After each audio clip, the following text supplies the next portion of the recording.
Thank you very much, Chelsea.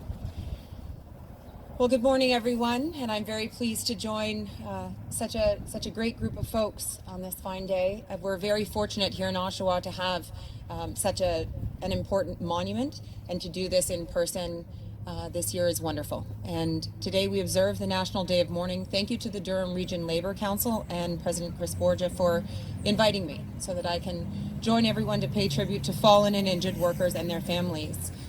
And welcome to everyone here today. And as I said, we are in good company, surrounded by the workers who make our community strong. And as with every April 22nd, we mourn together and commit to protecting workers. It is unimaginable that we have endured 2 full years of this worldwide pandemic. We have shared so much loss with so many. During this extended time of COVID-19, we are acutely concerned for healthcare workers on the front line and first responders who are in harm's way every day due to frontline danger and relentless trauma. We share the anxiety of families and workers working without protections. As each day goes by, we recognize more and more the divide in our society between those who have protections and safe workplaces and those who do not. Many workers who were deemed essential were essentially left unprotected. We all have a responsibility to keep every worker safe.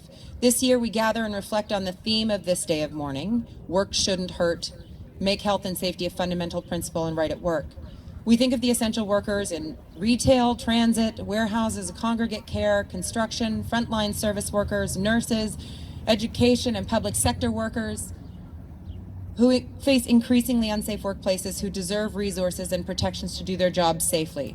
All workers need proper protective equipment, health and safety training, and mental health supports. And especially we're seeing what that looks like across our community. Workers need to know their rights when it comes to refusing unsafe work, receiving training, and working in safe and inspected workplaces. And leaders should not be allowed to call anyone a hero that they will not defend or keep safe. Workplaces must be safe places, and when we see outbreaks and risks, we have to keep workers safe and give them the chance, a paid chance, to stay home and stay safe. Unimaginably, for some workers and loved ones, families and children, the risks of going to work where COVID-19 has been able to spread and workers are not protected has meant death, loss, illness, and trauma. 2 years ago, on April 28th, we were still reeling from the horrifying loss and suffering across the long-term care sector.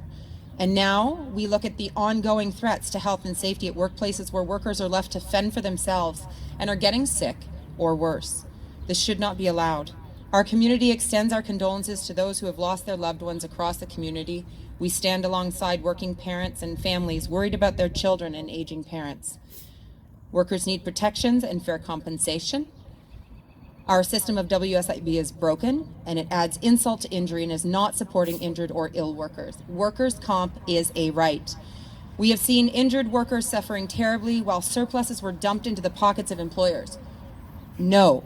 Surpluses need to be used to clear the backlog of claims and help injured workers. Work shouldn't hurt, but when it does, there must be fair compensation. Deeming has to stop, and more jobs need to be covered under the Employment Standards Act and the WSIA. I have been very proud to be in a party that has consistently fought alongside workers. We've tried throughout this pandemic to secure permanent paid sick days for all workers. If they are sick or need to isolate, workers shouldn't have to lose their pay and maybe lose the roof over their heads or the ability to feed their families. Workers who get sick should have access to benefits that allow them to stay home, rest, and recover. And it has been sickening to see a government's resistance to keeping people well and keeping workplaces safe.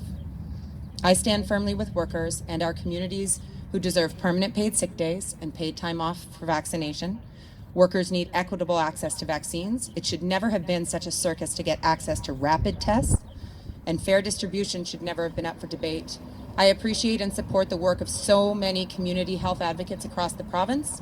While many workers and vulnerable Ontarians are being told to fend for themselves, people continue to get sick and struggle to support themselves and their families. I wish it wasn't so hard to keep people safe in Ontario. Workplace deaths are preventable deaths, and yet around the world we see numbers of deaths and workplace injuries increasing.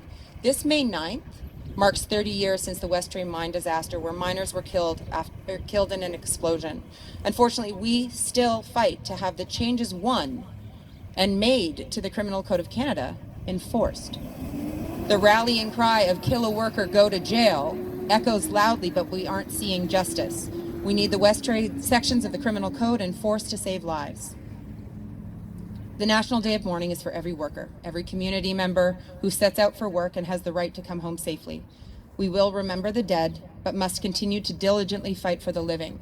Even during this extremely challenging time of COVID-19, we believe that every workplace illness, injury, and death is a preventable one. Heading into the future, we need to see real commitment to health and worker safety. We need a commitment to fair compensation and dignity for injured workers. Workers need paid sick days and benefits. More workers must be able to more easily join unions and reap those benefits and protections. This day of mourning, our hearts are heavy as we mourn for those we have lost, but we must also be committed to fighting to keep workers safe and to fight for the living. There is much work to be done. I'm committed to doing it. Thank you for all that you do.